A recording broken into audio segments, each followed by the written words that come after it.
আসসালামু আলাইকুম। রায়কা আল হোসাইন স্বাগত জানাচ্ছি এনটিভি দুপুরের খবরে। গ্রাউন্ড সিমেন্ট শিরোনাম দেখছিলেন, এবার চলুন পুরো খবরে। ৩টার মধ্যেই ফ্যাসিস্ট হাসিনার সংসদ বিলুপ্ত করার দাবি জানিয়েছে বৈষম্য বিরোধী ছাত্র আন্দোলন। ছাত্রদের প্রস্তাবিত সরকারের কাছে ক্ষমতা হস্তান্তরের দাবি তাদের। দেশের বিরুদ্ধে সব ষড়যন্ত্র রুখে দেয়া হবে বলেও জানান নেতারা। বিস্তারিত নূর হোসেনের রিপোর্টে।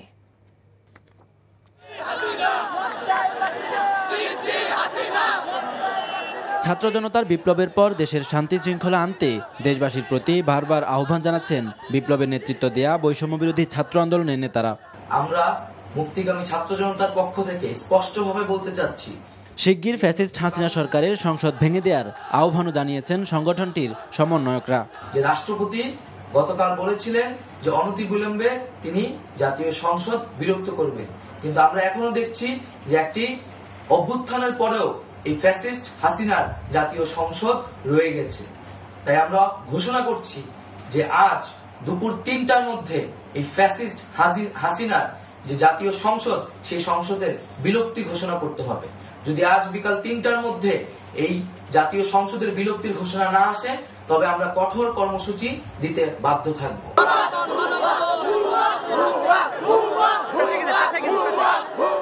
বিপ্লবের বিরুদ্ধে কেউ যেন ষড়যন্ত্র করতে না পারে, সেজন্য সবাইকে সতর্ক থাকার আহ্বানও জানায় বৈষম্য বিরোধী ছাত্র আন্দোলন। শত শত শহীদের লাশের উপর দাঁড়িয়ে যে বিপ্লব সংগঠিত হয়েছে, সেই বিপ্লব আমরা কখনো ব্যাহত দেব না, সেই বিপ্লব কখনো বৃদ্ধ হতে দেওয়া যাবে না।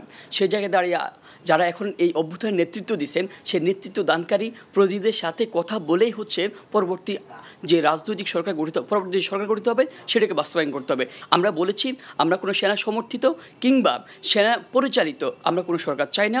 সংখ্যালঘু সহ রাষ্ট্রীয় সম্পদের নিরাপত্তার দায়িত্ব নিতে প্রত্যেক এলাকায় কমিটি করার আহ্বান তাদের। আমরা বৈষম্য বিরোধী ছাত্র আন্দোলনের পক্ষ থেকে সারা দেশে সাম্প্রদায়িক সম্প্রীতি রক্ষা এবং রাষ্ট্রীয় সম্পদ রক্ষা কমিটি আহ্বান করছি। বাংলাদেশের প্রতিটি ওয়ার্ডে প্রতিটি জেলায় প্রতিটি ইউনিয়নে আপনারা একটি স্ব উদ্যোগে একটি কমিটি গঠন করবেন, রাষ্ট্রীয় সম্পদ রক্ষা করবেন। গণমাধ্যমে হামলা করে একটি মহল বিপ্লবকে বেহাত করার চেষ্টা করছে বলে উল্লেখ করেন সমন্বয়করা। গণমাধ্যমের সাথে ছাত্র জনতার একটা মেলবন্ধন আছে, ভালো সম্পর্ক ছিল। এখন এই সম্পর্ক বিনষ্ট করে বিশ্বের কাছে দেখাতে চাচ্ছে একটা কুচক্রী মহল যে গণমাধ্যমের প্রতি ছাত্র জনতার আক্রোশ আছে। আসলে গণমাধ্যম যে ছাত্র জনতাকে সাহায্য করেছে এতদিন যাবৎ, এটাকে তারা এটার বিরুদ্ধে গিয়ে এটার জন্য তারা গণমাধ্যমের উপর প্রতিশোধ নিতে চাচ্ছে ওই কুচক্রী মহলটা, এবং একই সাথে ছাত্র জনতাকে একটা বেহাত বিপ্লব দেখাতে চাচ্ছে, একটা অরাজকতা সৃষ্টি করছে এমন কিছু দেখাতে চাচ্ছে। আমরা এই কুচক্রী মহল থেকে সবাইকে সাবধান থাকতে বলবো এবং তাদেরকে যে কোনো জায়গায় প্রতিরোধ করার জন্য আহ্বান জানাবো। এছাড়া দ্রুত দেশের সবকিছু স্বাভাবিক হবে বলে আশা প্রকাশ করেন ছাত্রনেতারা। নূর হোসেন, এনটিভি নিউজ, ঢাকা। আজকের মধ্যেই অন্তর্বর্তী সরকার গঠনের দাবি জানিয়েছে বিএনপি। একই সাথে ৩ মাসের মধ্যে নির্বাচনের দাবি করেছে দলটি। ডক্টর মোহাম্মদ ইউনূসকে প্রধান করে ছাত্ররা অন্তর্বর্তী সরকারের যে রূপরেখা দিয়েছে সে প্রসঙ্গে বিএনপির মহাসচিব মির্জা ফখরুল ইসলাম আলমগীর বলেছেন, ছাত্রদের প্রতি সম্পূর্ণ আস্থা আছে, তবে সরকার সর্বদলীয় সম্মতির ভিত্তিতে হওয়া উচিত। এছাড়া দেশবাসীকে শান্ত থাকার আহ্বান জানিয়েছে বিএনপি। ইমরুল আহসানের রিপোর্ট। দীর্ঘদিন পর বিএনপি চেয়ারপারসনের গুলশান কার্যালয়ে দলের স্থায়ী কমিটির বৈঠক। লন্ডন থেকে ভার্চুয়ালি যুক্ত হয়ে এতে সভাপতিত্ব করেন বিএনপির ভারপ্রাপ্ত চেয়ারম্যান তারেক রহমান। দেশের সার্বিক পরিস্থিতি নিয়ে আলোচনা হয় সভায়। বৈঠক শেষে সংবাদ মাধ্যমের মুখোমুখি হন মহাসচিব মির্জা ফখরুল ইসলাম আলমগীর। আমি আপনাদেরকে আজকে শুভেচ্ছা জানাচ্ছি ফ্যাসিবাদ মুক্ত বাংলাদেশে। শুভেচ্ছা জানাচ্ছি একটি গণতান্ত্রিক বাংলাদেশের প্রত্যাশায়। অন্তর্বর্তী সরকার গঠন নিয়ে দলের অবস্থান তুলে ধরার পাশাপাশি ছাত্রদের ঘোষিত রূপরেখা নিয়ে কথা বলেন মির্জা ফখরুল। ছাত্রদের প্রতি আমাদের সম্পূর্ণ আস্থা আছে, এই আস্থা আমাদের আছে এবং আমরা তাদের প্রতি তাদের আন্দোলনের সঙ্গে একাত্মবোধ করেছি, তাদের সঙ্গে আমরা একাত্মবোধ করছি। তবে আমরা প্রত্যাশা করব যে এখানে সর্বদলীয় ব্যাপারটার গুরুত্ব দেওয়া উচিত, যে জিনিসটা অত্যন্ত গুরুত্বপূর্ণ। আমি রাষ্ট্রপতির কাছে আহ্বান জানাচ্ছি, কাল বিলম্ব না করে আপনি আজকে এর মধ্যেই 24 ঘন্টা প্রায় হয়ে যাচ্ছে, 2টার মধ্যেই আপনি দয়া করে এটাকে অবিলম্বে এই পার্লামেন্টকে ভেঙে দিয়ে আপনারা একটা অন্তর্বর্তীকালীন নিরপেক্ষ সরকার গঠন করুন। অন্যথায় দেশে আবার রাজনৈতিক শূন্যতা দেখা দিতে পারে। 3 মাসের মধ্যে তারা নির্বাচন করে তারা আপনার একটা নির্বাচিত সরকারের কাছে ক্ষমতা হস্তান্তর করবে। মিডিয়া হাউস ও বিভিন্ন প্রতিষ্ঠানে হামলার নিন্দা জানিয়ে সবাইকে তা থেকে বিরত থাকার আহ্বান জানায় বিএনপি। একই সাথে দেশবাসীর প্রতি দলের প্রধান বেগম খালেদা জিয়ার বার্তাও তুলে ধরেন মির্জা ফখরুল। ম্যাডাম প্রথম যে কথাটা বলেছেন যে সবাইকে শান্ত হতে বলো, আর এইখানে এখন এমন কোনো ধরনের সিচুয়েশন তৈরি যেন না হয় যাতে অর্জিত বিজয় আবার ছিনিয়ে না নিয়ে যায় কেউ, এবং জনগণকে তিনি অ্যালার্ট থাকতে বলেছেন যে এই বিজয় যেন কেউ ছিনিয়ে নিতে না পারে। এখনও যারা এখন এই বিভিন্ন প্রতিষ্ঠানে প্রতিশোধমূলকভাবে অগ্নিসংযোগ করছেন, লুটপাট করছেন, বাড়িঘরে হামলা করছেন, এটা দয়া করে অবিলম্বে এই মুহূর্ত থেকে বন্ধ করুন। যারা এটা করছেন তারা কেউ এই আন্দোলনের লোক নন, তারা সবাই কিন্তু আপনার যারা আন্দোলনের বিরোধিতা করেছে তারা এবং তাদের লোকেরাই করছে। তারেক রহমান কবে দেশে ফিরবেন এমন প্রশ্নের উত্তরও দেন তিনি। উনি যখনই মনে করবেন নাও হি ক্যান কাম ব্যাক, আমরা অলরেডি তাকে আমাদের অনুরোধ জানিয়েছি যেন দ্রুত চলে আসেন, সেই ব্যবস্থা হবে ইনশাআল্লাহ। Imrul Hasan, NTV news, Dhaka. কয়েকদিনের কারফিউ শেষে আজ থেকে পুরো দমে খুলেছে ব্যাংকসহ সরকারি বেসরকারি সব ধরনের প্রতিষ্ঠান। বাংলাদেশ সচিবালয়ে আছেন আমাদের সহকর্মী রোকন উদ্দিন, যাচ্ছি তার কাছে। রোকন, সচিবালয়ে যে কর্মচাঞ্চল্য সেটা কি স্বাভাবিক রয়েছে? আর সচিবালয়ের সার্বিক চিত্র আজকে কেমন দেখছেন সে সম্পর্কে আমাদের জানান।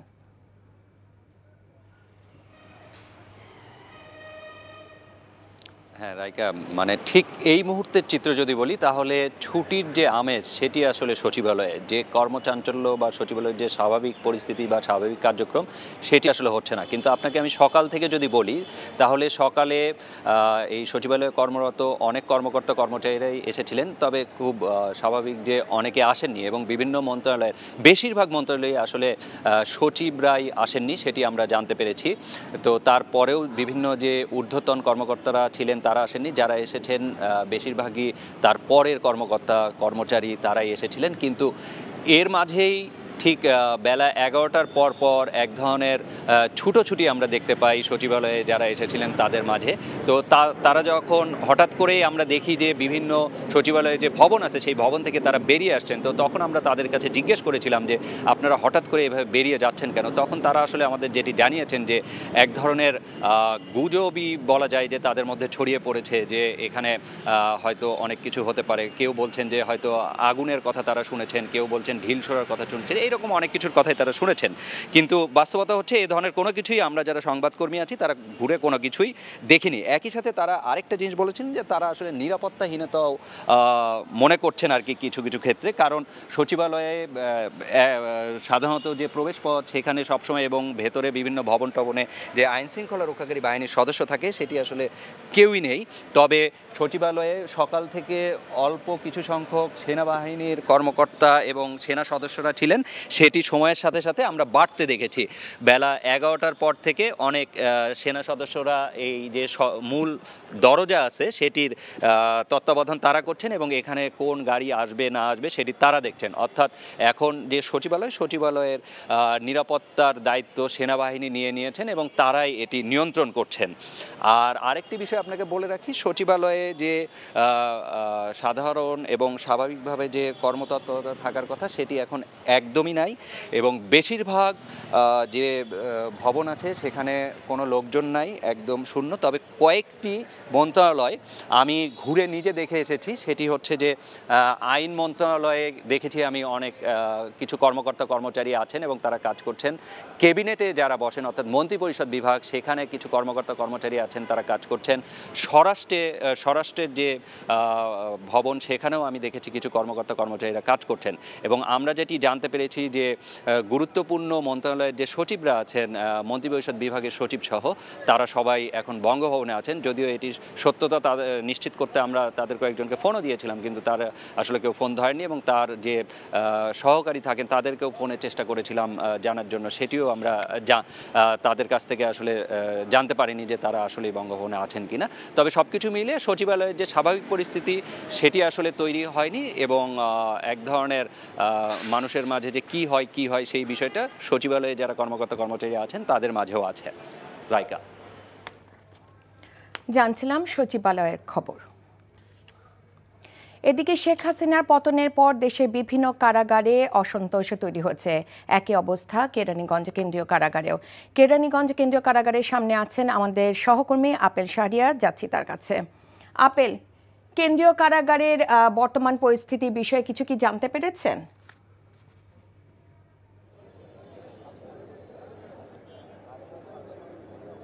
রাষ্ট্রপতি মোহাম্মদ শাহাবুদ্দিনের নির্দেশে সকল রাজবন্দীদের মুক্তির প্রক্রিয়া শুরু করেছে।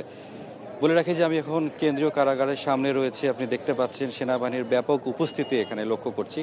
মূলত হচ্ছে রাজবন্দীর মুক্তির জন্য যে প্রক্রিয়াটি শুরু হয়েছে, এর মধ্যে আপনি জানেন যে বিএনপি সিনিয়র যুগ্ম মহাসচিব রুহুল কবির রিজভী, বিএনপি নেতা নজরুল ইসলাম খান, আমানুল্লাহ আমান সহ যেসব বিএনপি নেতারা এখানে আটক রয়েছেন, অর্থাৎ কারাগারে যারা রয়েছেন তাদেরও মুক্তির প্রক্রিয়া শুরু হয়েছে। এই জন্য শত শত বিএনপির নেতাকর্মীকে আমি দেখছি যে কেন্দ্রীয় কারাগারের সামনে তারা অবস্থান নিয়েছেন। মূলত বলে রাখছে বৈষম্য বিরোধী ছাত্র আন্দোলনকে কেন্দ্র করে যে সারা দেশে যে সাঁড়াশি অভিযান, ধরপাকড় হয়েছে, অনেককেই আটক করা হয়েছে, শিক্ষার্থী সহ যারা সাধারণ মানুষ যারা রয়েছেন তাদেরকেও গ্রেপ্তার করা হয়েছে। মূলত এখন যেটা আমরা ভিতরের কিছু খবর যেটি পাচ্ছি যে রাজবন্দীদের মুক্তির পাশাপাশি অনেকেই যারা রয়েছেন, অন্যান্য যারা এখানে কারাগারে রয়েছেন, তারাও কোনোভাবে আসলে বিক্ষুব্ধ হওয়ার চেষ্টা করছেন, তারাও যাতে বের হয়ে আসতে পারেন, এ ধরনের একটি খবর আমরা আসলে পাচ্ছি। এই জন্য কিন্তু এই কারাগারের আশপাশে কিন্তু কঠোর নিরাপত্তা ব্যবস্থা নেওয়া হয়েছে। আপনি দেখতে পাচ্ছেন যে সেনাবাহিনীর কিন্তু ব্যাপক উপস্থিতি এখানে রয়েছে। মূলত সব মিলিয়ে যাদেরকে আসলে মুক্তি দেওয়ার প্রক্রিয়াধীন করেছে তাদের অনেকের পরিবারকে কিন্তু আসলে ভিতরে প্রবেশ করে দিয়েছে। আপনি দেখতে পাচ্ছেন যে এখানে যে নিয়ে অবস্থান করছেন উনি যাদেরকে রাজবন্দীদেরকে মুক্তির প্রক্রিয়া শুরু করেছেন তাদের অভিভাবকদের, প্রিয়জনদের নামের তালিকা এন্ট্রি করে তারা এখানে অবস্থান করছেন এবং এই কাগজটি যখন ভিতরে দেওয়া হচ্ছে সেখান থেকে রাজবন্দীদের অর্থাৎ যারা এখানে আছেন তাদেরকে মুক্ত করার যে প্রক্রিয়াটি সেটি করার জন্য এখন পর্যন্ত সেটি চলমান রয়েছে। আমরা এখানে অবস্থান করছি। রাজবন্দী যখন মুক্তি হয়ে আসবেন তখন তাদের প্রতিক্রিয়া পরবর্তীতে আমরা জানিয়ে দেব। জানছিলাম কেন্দ্রীয় কারাগারের সর্বশেষ পরিস্থিতির খবর। শেখ হাসিনার পতনের পর রাজধানীর পল্টনে বিএনপি অফিসের সামনে রাস্তায় উল্লাস প্রকাশ করেছেন বিএনপি নেতাকর্মীরা। সেখানে আছেন আমাদের সহকর্মী হাসান মাহমুদ, যাচ্ছি তার কাছে। হাসান, পল্টন এলাকার বর্তমান পরিস্থিতি কি, আর বিএনপি অফিসে নেতাকর্মীদের উপস্থিতি কি লক্ষ্য করেছেন?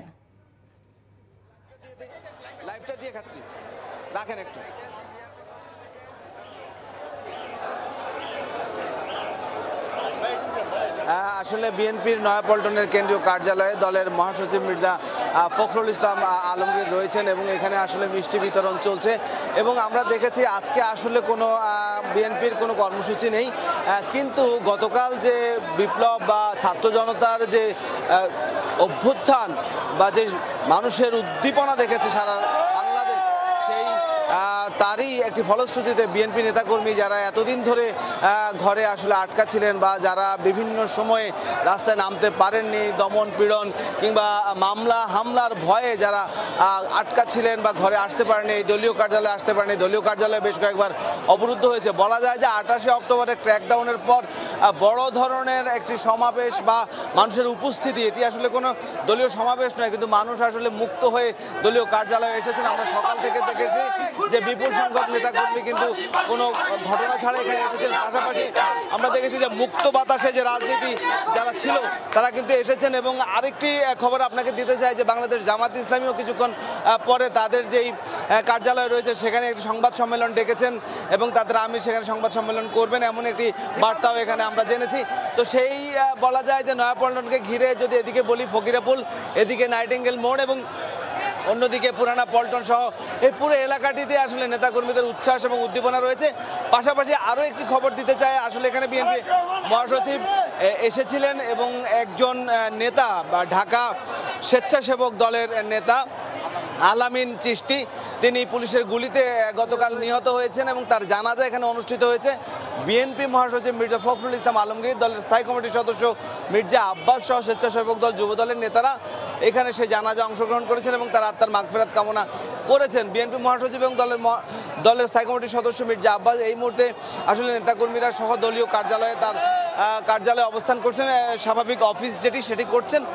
পাশাপাশি আমরা দেখেছি যে এই বিএনপির নয়াপল্টনকে ঘিরে ঢাকা শহরে অর্থাৎ এই পল্টন এবং পল্টনের আশপাশের যে এলাকায় নেতাকর্মীদের এক ধরনের উচ্ছ্বাস, এবং আগেই বলেছি তারা মিষ্টি বিতরণ করছেন এবং মিষ্টি বিতরণ সহ উচ্ছ্বাস করছেন এবং দলীয় পতাকা, জাতীয় পতাকা নিয়ে বেগম খালেদা জিয়ার প্রতি যেই তাদের যে সহানুভূতি সেটি প্রকাশ করছেন এবং তারা বলছেন যে তারেক রহমান দেশে ফিরে আসবে, যেটি তাদের দাবি। এবং দীর্ঘদিন ধরে তারা যে একটা দমন পীড়ন, বিশেষ করে মামলা হামলার মধ্যে ছিল, সেটিরও একটি ভাষা বা একটি প্রতিবাদ বা একটি প্রতীকী অবস্থান তারা এই দলীয় কার্যালয়ের সামনে অবস্থান নিয়ে সেই বিষয়টিরও একটি জানান দিচ্ছেন। এবং তারা বলছেন যে গতকালকে যেই মানুষের ছাত্র জনতার যে অভ্যুত্থান ছিল, সেই অভ্যুত্থানে বা সেই আন্দোলনে তারাও অংশগ্রহণ করেছিল এবং তারাও রাজপথে বিভিন্ন স্থানে তাদের অবস্থানকে জানান দিয়েছে। এবং তারা বলছেন তাদের দলের অনেকেই এখনো নিখোঁজ রয়েছে এবং যারা গুমের শিকার, যারা হত্যার শিকার হয়েছে ইতিপূর্বে গেল 10-15 বছরে, তাদের হত্যারও বিচার চান। এবং তারা বলছেন যে এই ছাত্র অভ্যুত্থানে বা ছাত্রদের আন্দোলনে যারা নিহত হয়েছেন তাদেরও তারা বিচার চান, বিচার দাবি করছেন। এটি হচ্ছে আসলে এখানকার মূল প্রতিপাদ্য এবং নেতারা কিন্তু মিছিল করছেন। এটি কোনো তাদের কোনো কর্মসূচি নেই, কিন্তু এর মধ্যেও তারা কিন্তু এই কর্মসূচিগুলো কিন্তু পালন করছেন। জানছিলাম বিএনপি অফিস ও পল্টন এলাকার চিত্র। আজও সাধারণ মানুষের ভিড় সংসদ ভবন আর গণভবনে। সকাল থেকে রাজধানী সহ বিভিন্ন এলাকা থেকে জনতা আসেন সংসদ ভবনে। এতে সংসদ ভবন এলাকায় উৎসব মুখর পরিবেশ বিরাজ করছে। ছাত্র জনতা আজও এসব এলাকায় এসে তাদের উচ্ছ্বাস প্রকাশ করছেন।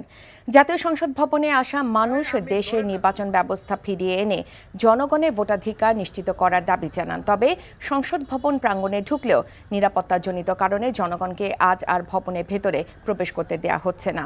অন্যদিকে সকালে কিছু মানুষ গণভবনে প্রবেশ করেন, তবে ভিড় আর বিশৃঙ্খলা এড়াতে এখন আর কাউকে গণভবনে প্রবেশ করতে দেয়া হচ্ছে না।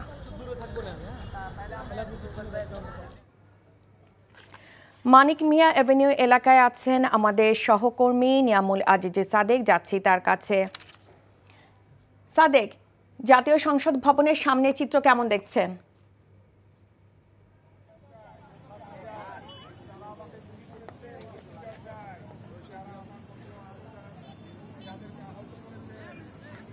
জাতীয় সংসদ ভবনের সামনে চিত্র আপনি নিশ্চয়ই আমার ক্যামেরার চোখে দেখতে পাচ্ছেন যে অসংখ্য মানুষ আজকে কোনো বাধাবিঘ্নহীনভাবে এখানে ঢুকে পড়েছেন। এর আগের দিনগুলোতে আমরা যদি দেখি যে এখানে ঢোকার ক্ষেত্রে এক ধরনের বিধি নিষেধ আরোপ করা হয়েছিল, যে গতকাল যখন সেনাবাহিনী যখন ঘোষণা দেন এরপর থেকে কিন্তু সাধারণ মানুষের যে উল্লাস, এই উল্লাসের পরে কিন্তু আমরা এখানে দেখেছি যে তাদের একটি বিনোদন কেন্দ্র হিসেবে তারা এখানে এসেছেন এবং বিভিন্ন সময়ের মানুষ এবং বিভিন্ন বয়সের মানুষ এখানে এসেছেন। এসে তারা এই জায়গাগুলোতে বিনোদন নেওয়ার চেষ্টা করছেন, এমনকি ছোট ছোট বাচ্চাদেরকে নিয়ে আসছেন এবং যারা বিভিন্ন স্কুল, কলেজ এবং বিশ্ববিদ্যালয়তে বিভিন্ন জায়গা থেকে তারা এখানে এসছেন। এসে তারা একে একে এই জায়গাগুলো ঘুরে দেখছেন। তবে একটি বিষয় আপনাদেরকে জানিয়ে রাখি, গতকালকে যে ভেতরের যে অংশটি ছিল, ভেতরের অংশটি বেশ ক্ষতিগ্রস্ত হওয়ার কারণে আজকে ছাত্ররা কোথাও ঢুকতে দিচ্ছেন না, অন্তত ভেতরে। এই দক্ষিণ প্লাজা শেষ পর্যন্ত তারা যেতে পারছে, কিন্তু এর ভেতরে কিন্তু তারা কোনোভাবে যেতে পারছে না। এবং এখানে যে মানুষগুলো আসছে সে মানুষগুলো এখানে ঘুরে চলে যাচ্ছে। আর কিছুক্ষণ আগে গতকালকে যে এখানে অনেক যে বিষয়গুলো হয়েছে, ময়লা হয়েছে, সেই ময়লাগুলো কিন্তু তারা পরিষ্কার করার জন্য কিছু ছাত্র এখানে এসেছেন। এ ছিল সর্বশেষ অবস্থা। জানছিলাম জাতীয় সংসদ ভবন এলাকার চিত্র। এখনও ভারতের নয়াদিল্লিতেই অবস্থান করছেন বাংলাদেশ থেকে পালিয়ে যাওয়া স্বৈরশাসক শেখ হাসিনা। তিনি ব্রিটিশ সরকারের কাছে রাজনৈতিক আশ্রয় চেয়ে আবেদন করেছেন। বাংলাদেশ পরিস্থিতি নিয়ে উদ্বেগ জানিয়ে নরেন্দ্র মোদী মন্ত্রিসভার বৈঠক করেছেন। সর্বদলীয় বৈঠকে করে রাহুল গান্ধীকে পরিস্থিতির ব্যাখ্যা দিয়েছেন সুব্রামানিয়াম জয়শঙ্কর। বিবিসি বলছে ভারত তার বিশেষ বন্ধু রাষ্ট্রে সংকট মোকাবেলায় ব্যর্থ হয়েছে। আরও জানাচ্ছেন রানা মনসুর। সোমবার ভারতে গিয়ে শেখ হাসিনার বোন শেখ রেহানা, যিনি ব্রিটেনের নাগরিক, শেখ হাসিনার জন্য রাজনৈতিক আশ্রয় চেয়ে ব্রিটেন সরকারের কাছে আবেদন করেছেন। মঙ্গলবার এমনটা জানায় ভারতীয় গণমাধ্যম দ্য হিন্দু। এছাড়া শেখ রেহানার মেয়ে ব্রিটিশ সরকারের লেবার পার্টির এমপি এবং economic secretary to treasury Tulip সিদ্দিকও শেখ হাসিনার রাজনৈতিক আশ্রয়ে সহায়তা চেয়েছেন। এদিকে সোমবার রাতে নয়াদিল্লিতে সেফ হোমে শেখ হাসিনার সাথে দেখা করেছেন ভারতের নিরাপত্তা উপদেষ্টা অজিত দোভাল। এরপর প্রধানমন্ত্রী নরেন্দ্র মোদী বাংলাদেশ থেকে শেখ হাসিনার পালিয়ে যাওয়া এবং বাংলাদেশ পরিস্থিতি নিয়ে রাতে মন্ত্রিসভার জরুরি বৈঠক করেছেন। তারা অভিযোগ করেন শেখ হাসিনার সবচেয়ে ঘনিষ্ঠ উপদেষ্টা চীন এই বিপদের দিনে তার পাশে ছিল না। এদিকে আজ দিল্লিতে পার্লামেন্টে বাংলাদেশের শেখ হাসিনার পতনের ঘটনার সর্বদলীয় বৈঠক ডেকেছে বিজেপি সরকার। তাতে সর্বশেষ পরিস্থিতি নিয়ে বক্তব্য রেখেছেন ভারতীয় পররাষ্ট্রমন্ত্রী সুব্রামানিয়াম জয়শঙ্কর। এ সময় ভারতের বিরোধী দলীয় নেতা রাহুল গান্ধীও শেখ হাসিনা এবং বাংলাদেশের সর্বশেষ পরিস্থিতি লোকসভাকে জানাতে সরকারকে আহ্বান জানান। ভারতীয় গণমাধ্যম এনডিটিভি বলছে, শেখ হাসিনার ক্ষমতাচ্যুতি ভারতের বড় রকমের কূটনৈতিক ব্যর্থতা। এছাড়া হিন্দুস্তান টাইমস বলছে, জেনারেল ওয়াকারুজ্জামানকে সেনাপ্রধান না করতে ভারত আগেই শেখ হাসিনাকে সতর্ক করেছিল। রয়টার্সের সুদীপ্ত গাঙ্গুলি এবং ভারতের দ্য ইকোনমিক টাইমস বলছে, হাসিনার বিরুদ্ধে এটা পশ্চিমা ষড়যন্ত্র। তবে পশ্চিমবাংলা রাজ্যের কলকাতায় শেখ হাসিনার বিরুদ্ধে ব্যাপক বিক্ষোভ মিছিল হয়েছে। রানা মঞ্জুর, এনটিভি, ইন্টারন্যাশনাল ডেস্ক। জনরোষের মুখে পরিবারের সদস্যদের নিয়ে আওয়ামী লীগ সভাপতি শেখ হাসিনা দেশ ছেড়ে পালিয়ে যাওয়ার ঘটনায় বিপর্যয়ের মুখে বাংলাদেশ আওয়ামী লীগ। দলীয় সভাপতি সরকার থেকে তার পদত্যাগ ও দেশ ছেড়ে যাওয়ার আগে তাদেরকে কোনো ধরনের নির্দেশনা না দেয়া এবং দেশব্যাপী আওয়ামী লীগ নেতা, মন্ত্রী ও সংসদ সদস্যদের বাড়িঘরে হামলার ফলে এমনটি হয়েছে বলে জানিয়েছেন আওয়ামী লীগের নিচু সারির কিছু নেতা। নজরানা চৌধুরী রিপোর্ট। প্রধানমন্ত্রীর পদ থেকে পদত্যাগের পর দেশ ছেড়ে পালিয়ে যাওয়ার আগ পর্যন্ত আওয়ামী লীগ সভাপতি শেখ হাসিনা দলীয় নেতাকর্মীদের কোনো ধরনের আভাস দেননি। ফলে রাজনৈতিক দল ও কর্মী হিসেবে নিজেদের করণীয় নিয়ে কোনো কিছুই বুঝে উঠতে পারছে না তারা। নাম প্রকাশে অনিচ্ছুক আওয়ামী লীগের কেন্দ্রীয় উপকমিটি ও ঢাকা মহানগরের কিছু নেতা এনটিভিকে এমনটিই জানিয়েছেন। এই মুহূর্তে ভারতের রাজধানী নয়াদিল্লিতে অবস্থান করছেন শেখ হাসিনা। সেখান থেকে তিনি লন্ডনে যাওয়ারও চেষ্টা করছেন। এদিকে শেখ হাসিনার ছেলে সজীব ওয়াজেদ জয় ভারতীয় এক টেলিভিশন চ্যানেলে দেয়া সাক্ষাৎকারে জানিয়েছেন, তার মার আর রাজনীতিতে ফেরার সম্ভাবনা নেই।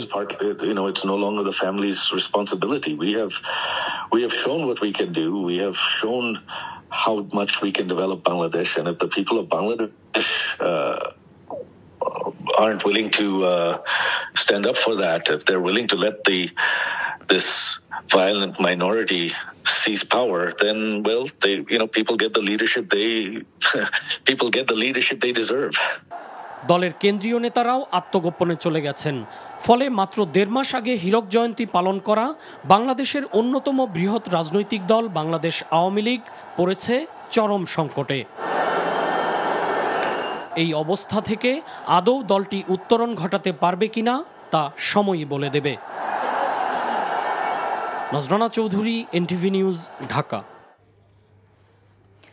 আলোচিত আয়নাঘরের বন্দিদশা থেকে ছাড়া পেয়েছেন জামায়াতে ইসলামের সাবেক আমির গোলাম আজমের নিখোঁজ পুত্র ব্রিগেডিয়ার আবদুল্লাহ হিল আজমি এবং জামায়াত নেতা মীর কাশেম আলী ছোট ছেলে ব্যারিস্টার আরমান আলী।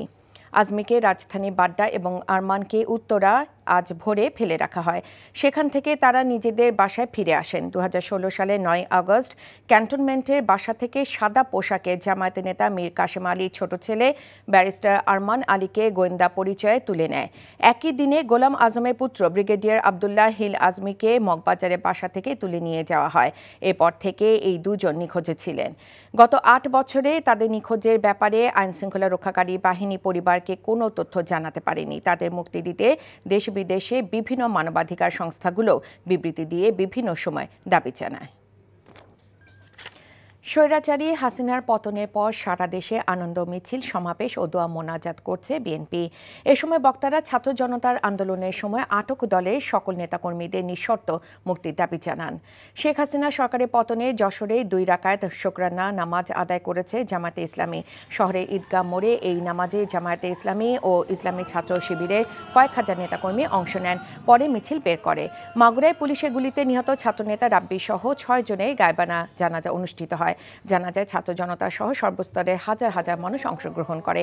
পিরোজপুর শহরে পোস্ট অফিস রোডে অনুষ্ঠিত সমাবেশ করে জেলা বিএনপি। পরে এই আন্দোলনে যারা শহীদ হয়েছেন তাদের রুহে মাগফিরাত কামনা করে দোয়া ও মোনাজাত করা হয়। সকালে নাটোর শহরে আলাইপুরে জেলা বিএনপি কার্যালয়ের সামনে থেকে আনন্দ মিছিল করে বিএনপি ও সহযোগী সংগঠনের নেতাকর্মীরা। মিছিলটি প্রধান সড়ক ঘুরে কানাইখালী পুরাতন বাস স্ট্যান্ডে সমাবেশ করে। এদিকে সকালে ঝালকাঠি শহরে সরকারি মহিলা কলেজের সামনে থেকে বিশাল একটি মিছিল বের করে বিএনপির নেতাকর্মীরা। বগুড়া জেলা বিএনপি দলীয় কার্যালয়ের সভাপতি রেজাউল করিম বাদশার সভাপতিত্বে এই বৈঠক অনুষ্ঠিত হয়। এ সময় উপস্থিত ছিলেন চেয়ারপারসনের উপদেষ্টা ও সাবেক এমপি হেলালুজ্জামান তালুকদার লালু, চেয়ারপারসনের উপদেষ্টা অ্যাডভোকেট মাহবুবুর রহমান সহ বিভিন্ন পর্যায়ের নেতৃবৃন্দ। নারায়ণগঞ্জে রূপগঞ্জে বিএনপি নির্বাহী কমিটির সদস্য ও জেলা বিএনপির সাবেক সভাপতি কাজী মনিরুজ্জামান মনিরের নেতৃত্বে বিজয় মিছিল বের করা হয়।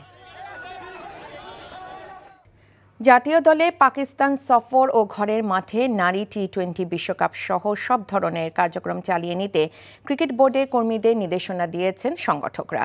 বিসিবিতে উপস্থিত হয়ে তারা জানিয়েছেন কার্যক্রমে যাতে কোনো ব্যাঘাত না ঘটে সে বিষয়টিতে গুরুত্ব দেওয়া হচ্ছে। রিপোর্ট কুশল ইয়াসিরের। অভ্যুত্থানের মাধ্যমে সরকার পতনের পর দেশের ক্রিকেটের অবস্থা অনেকটা স্থবির। নির্দেশনা অনুযায়ী দেশের সবকিছুর কার্যক্রম স্বাভাবিক হলেও বোর্ডের প্রধান নির্বাহী ছিলেন অনুপস্থিত। দরজায় কড়া নাড়ছে শান্তদের পাকিস্তান সফর। মাস 2 পর নারী টি-20 বিশ্বকাপের আয়োজন করার কথা বিসিবির। এমন পরিস্থিতিতে মিরপুরে বিসিবি কার্যালয়ে উপস্থিত হন সংগঠকরা।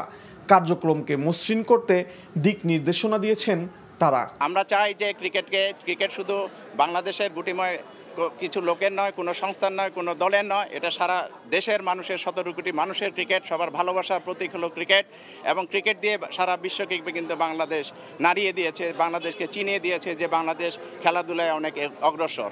সুতরাং আমরা এটা যাতে বিঘ্ন না ঘটে সেটার দিকে আমরা সবাই লক্ষ্য রাখবো। এখন স্টাফ যারা আছে আমরা তাদের বলেছি, তাদের দায়িত্ব দিয়েছি, তারা এখন বোর্ডটা পরিচালনা করবে। সাবেক 2 অধিনায়ক বোর্ডের আলাদা দায়িত্বে রয়েছেন। ক্রিকেটের চলমান প্রক্রিয়া এগিয়ে নিতে সর্বোচ্চ চেষ্টা চলছে বলে মন্তব্য তাদের। এটা চলমান প্রক্রিয়া, এই জায়গায় থেকে কিন্তু পিছ পাওয়া যাবে না, তাহলে ক্রিকেটটা আপনার পিছিয়ে যাবে। তো সুতরাং এই জায়গায় আমাদেরকে সবাইকে সহযোগিতা দরকার, সবার সহযোগিতা দরকার এবং এখানে সুশাসন প্রতিষ্ঠিত করে, কারণ এখন যেহেতু ছাত্র জনতার অভ্যুত্থান হয়েছে, এখানে আমরা সবাই মিলে ক্রিকেটটাকে এগিয়ে নিতে হবে। নারীদের বিশ্বকাপ তো আছেই, অনেক বড় ব্যাপার, সেটা খুব শিগগিরই সিদ্ধান্ত নিয়ে নিতে হবে। এছাড়া আমাদের সামনে মেয়েদের এনসিএল আছে, যেহেতু আমাদের সব কিছু সেট আপটা হয়ে আছে, তো আশা করছি এটা আমরা সফল করতে পারবো। ক্রিকেট স্বরূপে ফিরবে এমন প্রত্যাশা সবার। কুশল ইয়াসির, এনটিভি নিউজ, ঢাকা। এই ছিল দুপুরের খবরে। এই খবরের ভিডিও সহ আপডেট জানতে ভিজিট করুন এনটিভি অনলাইন www.ntvbd.com। এছাড়াও এনটিভির জনপ্রিয় সব অনুষ্ঠান ও খবরের আপডেট জানতে ভিজিট করুন আমাদের ইউটিউব ও ভেরিফাইড ফেসবুক পেজ। 5টায় দেশের খবর দেখার আমন্ত্রণ রইল। ধন্যবাদ সবাইকে।